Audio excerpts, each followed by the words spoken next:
It's now been a few weeks since the trade deadline, and by now we've been able to share our first impressions of all the trades that went down. However, what tends to be forgotten about is the players that weren't traded in the midst of all the movement. There are several players that didn't change teams despite being involved in trade rumors, but the player I want to focus on in today's video is John Wall. Now, in all honesty, it's not much of a surprise that teams weren't interested in Wall at the deadline. Even though he's a talented player, he's dealt with some major injuries over the past few years, he hasn't suited up for the Rockets at all this season due to them being in rebuild mode, and his $44 million salary would mean that any team interested in Wall would have to give up a lot to get him. Agreeing to a buyout could be a way for Wall and the Rockets to part ways, but considering his age and injury history, Wall won't want to give up too much of the money he's still owed on his contract. That being said, Wall will likely be watching from the sidelines for the remainder of this season.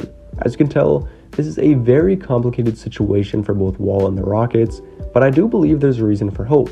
In all likelihood, Wall will accept his $47 million player option this summer, which would make him even harder to trade. While this may sound bad, I believe Wall will eventually cave in and negotiate a buyout with Houston next year because he won't want to sit out for 2 straight seasons. Being able to sign Wall as a free agent would be much more enticing for a lot of teams, which is where I ultimately see this Wall situation going. In today's video, I'm going to be explaining why John Wall is still a valuable player, what type of role he should look to play, and which teams should look to pursue him. Murray inside, incredible! LeBron James with no regard for human life. They do have a timeout. Decide not to use it. Curry way downtown. Bang!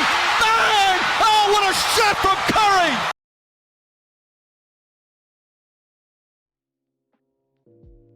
As of today, there are a lot of question marks about John Wall, but you can't deny that he's a very talented player. Last season, Wall averaged 20.6 points, 6.9 assists, and 3.2 rebounds per game, and while his efficiency and shot selection were not very good, he looked pretty solid considering he was coming off 2 major injuries. We also have to consider the effect that losing had on Wall's play, because as the Rockets started to lose more and more games, and it became clear that Houston was looking to bottom out in the standings, Wall understandably played with a diminished sense of urgency.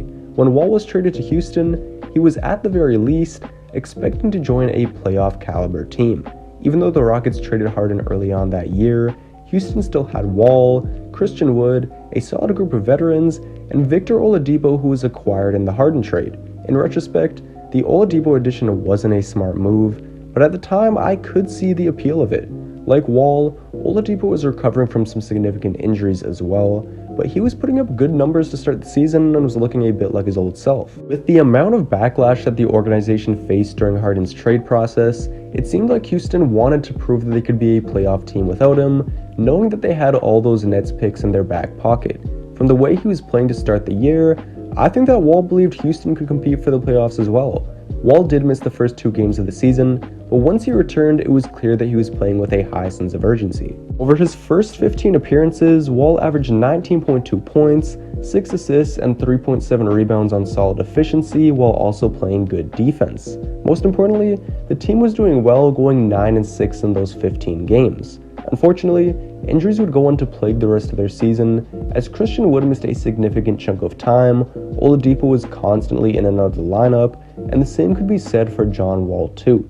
This inconsistency in their lineup effectively ended their season, as they finished with a league-worst 17-55 record after starting the season 11-10. The point is, when there was something to play for, Wall was producing quite well and helping his team play plus 500 basketball. Wall is in his 30s now, and he wants to play for a team that is competing for something meaningful in the short term.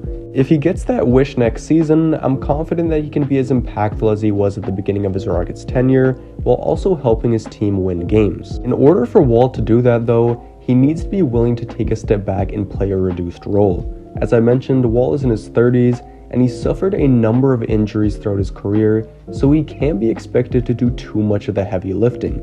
With Houston suffering all those injuries last year, Wall ended up having the highest usage rate of his career, which was clearly too much to ask of him. Wall was at his best last season when he played next to other high usage players like Wood and Oladipo, because they took a lot of pressure off him on the offensive end. This allowed for Wall to not only be a more efficient offensive player, but someone capable of expending more energy on the defensive end as well. While there is a reason to believe that Wall can still be productive, it's hard to think of many teams that would want him. First of all, there's no point in Wall signing with a non-playoff team because that's what his current situation is like in Houston. On the other hand, a good team may not be convinced that he could stay healthy during a long playoff run. This is why the best role for Wall would be as a sixth man on a playoff team. Given Wall's injury history, it makes more sense for him to be used as an insurance policy rather than as the number one point guard.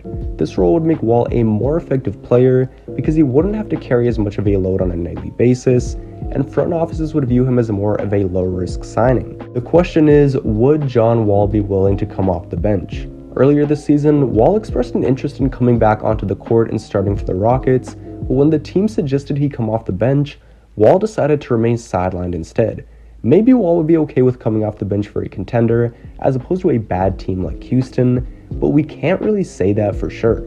As of now, the only team that's expressed interest in Wall coming to their team as a starter has been the LA Lakers, but that would not be a great fit for him. While LA does have two high-usage players in LeBron and AD that could take pressure off of Wall, I don't think that Wall and LeBron fit seamlessly with one another, and if things don't go well, it could hurt Wall's value even more. Clearly, Wall becoming the Lakers' starting point guard would not be a good fit, so here are the 3 best landing spots for John Wall. The first team that I could see Wall joining is the Memphis Grizzlies. The Grizzlies are in the midst of a breakout season as a team, going from a play-in team last year to a top 3 seed in the West this year. A big reason why they've been so good is because of the depth they have at each position. When Ja Morant got injured early on in the season, Tyus Jones stepped in as the starting point guard and led Memphis to a 10-2 record. Unfortunately for Memphis, Jones will be a free agent this summer, and they may look for a cheaper option to replace him. If Wall were available as a free agent, I'm sure the Grizzlies would be very willing to sign him to the vet minimum. Not only could Wall be a dynamic player off their bench, but he could provide veteran leadership to a roster that is one of the youngest in the league. Wall's experience would be extremely valuable in the Grizzlies locker room, especially during the playoffs, and he could also be a great mentor for Ja Morant. Next fit I like for John Wall is in Charlotte. Throughout his career, Wall has been a very charitable individual, but no matter where he's been playing, he's always made sure to give back to his hometown of Raleigh, North Carolina. By playing in Charlotte, Wall would be in close proximity with Raleigh, which would allow him to be even more involved with a city that he cares so much about. On top of that, the on-court fit with the Hornets would be great. Charlotte likes to play at a fast pace, and Wall would fit in perfectly playing next to Miles Bridges, Kelly Oubre, and LaMelo. Similarly to Memphis, the Hornets have a lot of young players, and Wall's experience would be valuable in that locker room. Also, like Memphis, the Hornets have a talented young point guard that could be mentored by Wall throughout the season. I especially like Wall's fit with this team because I think he could coexist better with Ball than with Morant. Wall and Morant have similar skill sets, which could cause them to negate one another on the court, but LaMelo could be used as more of an off-ball scorer when playing next to Wall. LaMelo is a much better shooter than Morant, and I like the idea of Wall setting him up for threes off screens or off the catch, getting him the ball on backdoor cuts, or finding him for lobs and easy threes in transition. Finally, the third team I like for John Wall is the Boston Celtics. Now this fit is a bit more tricky because the Celtics just acquired Derek White, but I do think it could work. Boston has been winning a lot of games recently. What often gets forgotten about is that the Celtics have been putting out an 8-man rotation during this stretch. Celtics are giving their best players far too many minutes right now, which could ultimately catch up with them during the playoffs. If Boston is looking to increase their depth for next season, Wall could be a cheap, effective option. This season, the Celtics have ranked second in defensive rating, and a committed John Wall would only add to that. Then on the offensive end, Wall would give Boston another high IQ player, which would make their offense more efficient. I like Wall's fit in Boston because he'd have a chance to compete for the starting point guard spot, unlike with Memphis or Charlotte. While I'd still prefer he came off the bench because of his health issues, the chance to start on a really talented Celtics team may lead to Wall signing with Boston over anyone else if given the chance. There comes a point in most players' careers where they have to take a step back to remain effective at an older age. Derrick Rose, Carmelo Anthony, and Dwayne Wade are all examples of players that accepted a bench role and succeeded in that position.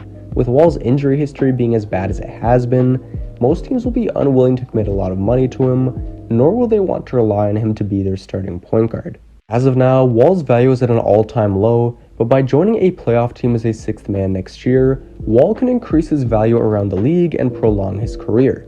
As I mentioned earlier, the Lakers are the only team that has expressed interest in Wall coming to their team as a starter, but I don't think that's a good fit. If Wall were to join a playoff team that he fits well on, be productive in about 25 minutes per game all while avoiding major injury, his value would be much higher than if he were to go to a team that wasn't well put together just for the sake of starting. I'm confident that Wall could average nearly 15 and 5 off the bench for a playoff team, which would put him in contention for the 6th Man of the Year award. From there, he could look to sign a bigger contract once teams see how valuable he could be for them. John Wall has been an extremely exciting player to watch throughout his career, and while I can't dictate his future decisions, I just hope that he ends up with a team that puts him in the best position to succeed. Anyways, that's going to be all for today's video. Make sure to like, subscribe, and leave your thoughts down in the comments below. And with all that being said, I'm out, and I'll see you in the next video.